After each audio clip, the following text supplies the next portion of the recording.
Hey Bowman, coming to the stage now, the Altoona assassin himself.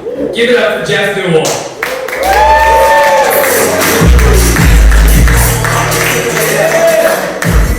All right. Let's hear it for the guys in Texas there.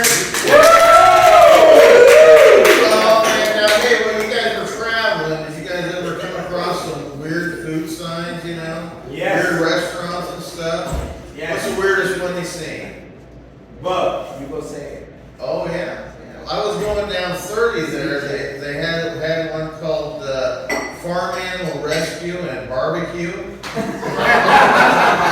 Oh yeah, it was good. I pulled in. They had fried piglets. Oh man, those babies were crispy and tasty at the same time. Yeah, I did some research. Found out the college there. They were desperate for money, so the Farm Animal Research Program and the